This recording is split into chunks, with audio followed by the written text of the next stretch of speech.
put together a Newcomb Studio Loom in one easy lesson.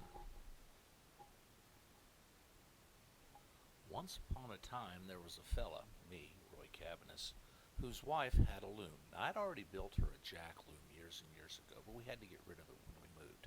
We bought her this one here, but it had cloth heddles. She didn't like it. So I ended up buying a Newcomb Studio Loom online off eBay. And when I got it, it was, to put it charitably, in a lot of different parts in a lot of different places.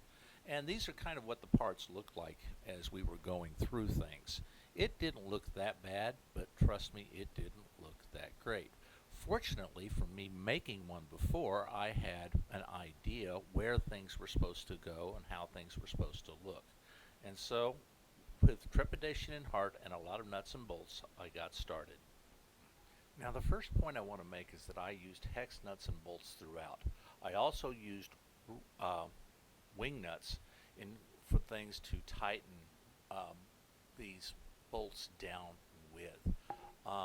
The Newcomb used carriage bolts, but hex nuts, I figured, gave me the ability, carriage bolts, gave me the ability to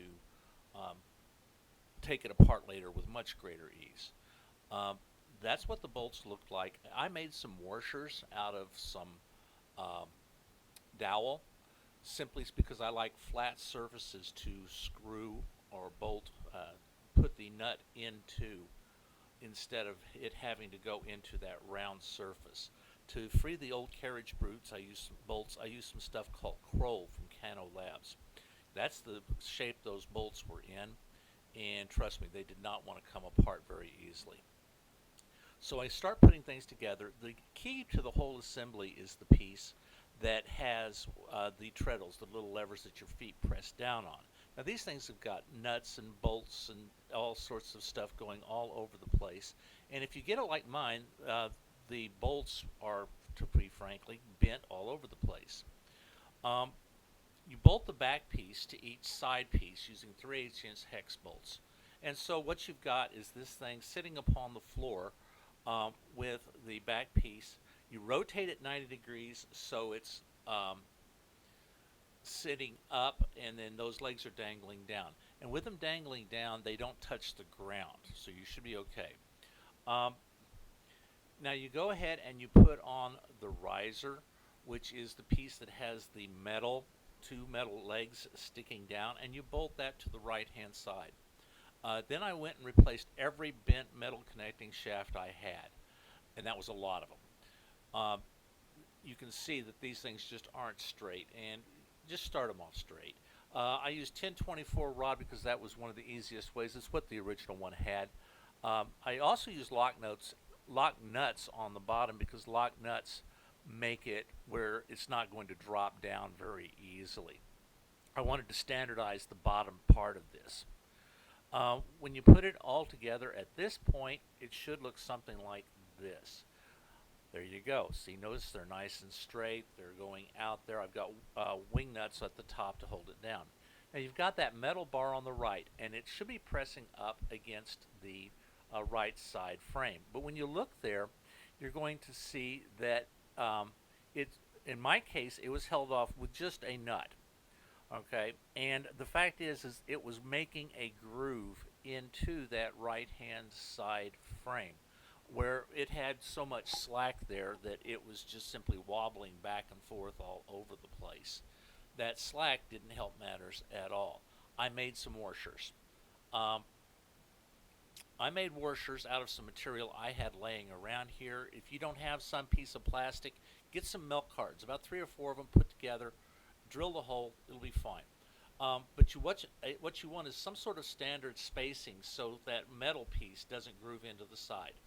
You put the second riser on, the one with 2 pieces of angle iron that goes up above the first riser. Okay, now I don't know what these things are called, but again, I replaced everything that was crooked, and I replaced them all. Let's just say that.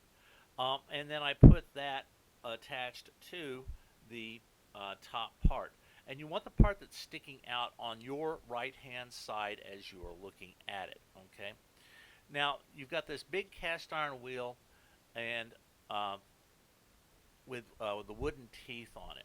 Okay, that's the piece right there, and it gets to be bolted down both the right hand and the left hand side, and it bolts down real easy. You want to lubricate that if you can. I drizzle some silicone spray into it. Um, I wouldn't use silicone on wood, but in this case, I'm not cutting or doing any staining or anything else. Um, and then you go ahead and you bolt the top round piece on. Um, I had mine looked okay. You tighten things up, and so that what you've got are the legs not flopping all over the place. I just standardized them at this point. I really didn't care about any kind of accuracy. I simply wanted the things not to flop around. You rotate it back to the ground. Now, I put an office pad under mine. I think it's a good idea. I have hardwood, and so I did not want those lock nuts dragging on my hardwood floors. Okay, this is an easy solution. It's a solution that works. I strongly recommend it unless you've got carpet. Then you've got the vertical piece that says studio. All right, and in my case, it was broke. Oh joy! But the fact of the matter is I wanted to put the two pieces together. I had to manufacture a piece to put them all together with, which I did. I glued and bolted it into place. And then after the glue had set, I went ahead and put it into place. Okay, now the wheels go to the right hand side. Okay, so this thing is now in place.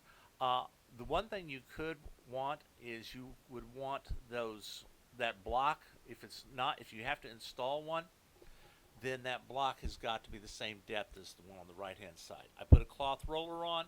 There it is. Drape the lever down to make sure, and then press it with your foot so that it engages. In other words, you can crank it with the metal bar, watch it advance, it'll lock into place. Life is pretty doggone good. In fact, this goes together fairly easily. You put the round rail at the top closest to you on, and it looks about like that. And we're getting very close to being a finished product here. You put the reed down, and you want to be sure that that reed has room to move on both the left and the right hand side. In particular, watch down at the bottom to be sure that the reed has clearance. You then go to the back and tighten in those first two bolts. You haven't done it up until now. Okay, I took and made some bolts with a blowtorch and a needle nose, just cranked them around. The fact is that I actually flattened out some of that threaded part on the inside on an anvil when it was hot.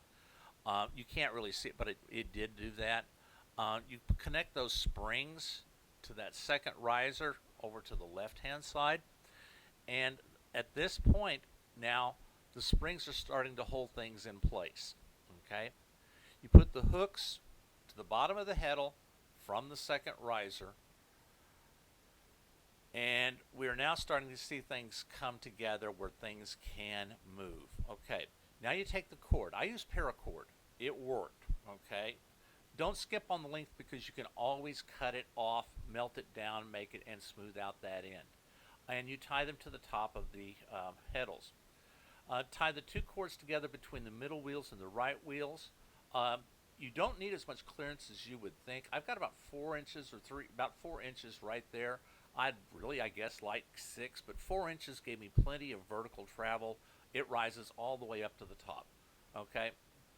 Once you've tied it off, you take the cord down and tie it to that second riser's hook. At that point in time, if you press that lever, the heddle will rise. At this point, I turned to my wife and said, the rest of the heddles are yours to do. You thread them. So she didn't. This is what it looks like with only one heddle on. You have to adjust things, and for this you have to have the person sitting on it adjusting it to their leg length. Okay, this is with one adjustment. This is with one, so if you press down on those that were raising up, it will pull the heddle 100% of the way to the top. This is the instrument as it was finished. It took about an afternoon to do the job. That's not that bad. When it's done, it seems to be fairly sound, and she seems to be threading things and having a good time with it. Hope y'all enjoyed this. Hope it helps you put together a loom. Have a good day, and happy weaving.